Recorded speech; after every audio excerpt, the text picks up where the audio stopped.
खेपरो election वर्कन जो अज आख़िरी ॾींहुं PP ऐं GDA पारां इलेक्शन खटण लाइ नुंहुं चोटी जा ज़ोर लॻाइण लॻा। अॼु खेपरो जे पतमगर हाल में जिलानी जमायत पारां PP उम्मीदवार शाज़िया मरी अली हसन हिंगोरजो जे हक़ में शानदार जलसो मुनक़द कयो वियो, जंहिंमें कुरतुलिन मरी, सैयद आफ्ताब शाह जिलानी, सैयद गौस अली शाह जिलानी, उमर गुल हिंगोरजो, सरफराज राजड़, हाजी हयात चानियो, उसामा मरी, खलीफ़ो हाजी खान समेत जिलानी जमायत जे मुरीदनि वॾे अंग में शिरकत कई। जलसे खे ख़िताब कंदे पीर सैयद ताज हुसैन शाह जिलानी चयो आहे त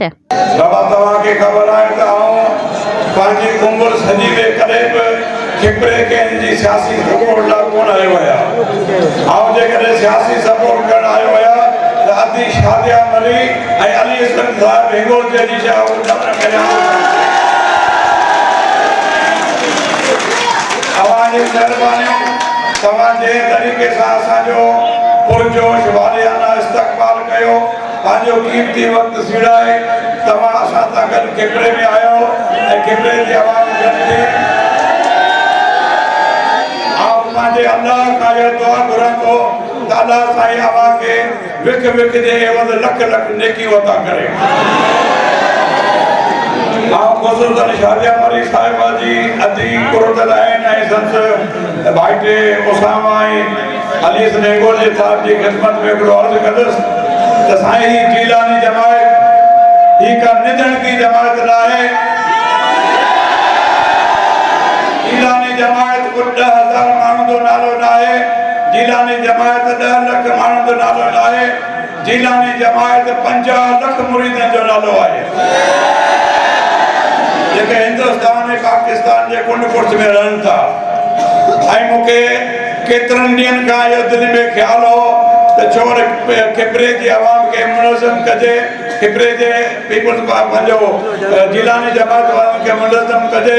हिते असां राब्ता कमेटी जी ऑफिस बि खोली आहे, अमी महिरबानी करे पंहिंजे ऑफिस ते विदा करियो ऐं उन्हनि सां ताउन कंदा रहो त तव्हांजी वॾी महिरबानी थींदियूं। तव्हां जे करे मूंखे इज़त ॾियणु चाहियो था त पहिरीं हथ मथे खणी मूंखे ॿुधायो। जज़ाकल्ला जेकॾहिं मूंखे इज़त ॾियणु चाहियो था त पोइ शादिया मरी न पीर ताज हुसैन शाह जिलानी बीठो आहे,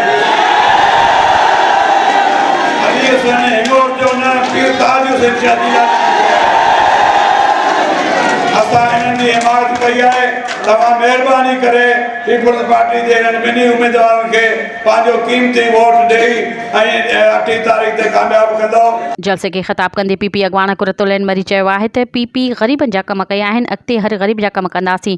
PP उम्मीदवार अली हसन हिंगोर जो जलसे के ख़िताब कंदे चयो आहे त शुक्रगुज़ार आहियां साईं अवां जो जेको अवी हिते पंहिंजा कुल जा पेर भरे आया आहियो, अवां असांखे दुआ ॾिनी आहे, अलाह कंदो इंशाअल्लाह फतेह पवंदी आहे। अलाह साईं पाण सां गॾु आहे, उन्हनि सां गॾु कोन थो छोकी ही अवाम जेका आहे पाकिस्तान पीपल्स पार्टी सां गॾु आहे, उन्हनि सां सिर्फ़ु पंहिंजे जमायती थो गॾु, बाक़ी ॿियो दुनिया जो को माण्हू उन्हनि सां गॾु कोन्हे। अलाह कंदो हिन जा जमायती पाणी खे वोट ॾींदा इंशाअल्लाह ताला। उन्हनि में बि वॾो डफेर लॻो पियो थो, उहो रुॻो पंहिंजा जमायती संभाले वञनि त वॾी ॻाल्हि आहे। जलसे के सैयद गौस अली शाह जिलानी भी खिताब कयो। जलसे के मौके ते जिलानी जमायत जे मुरीदन पारां GA जिलानी जे ज़ोरदार नारनि सां पदमगर हाल गूंजी उथियो। मज़ीद ख़बरनि ऐं तफ़सीलात लाइ विज़िट कयो असांजी वेबसाइट www.awamiNewsHD.com ऐं ॾिसंदा रहो अवामी न्यूज़ HD।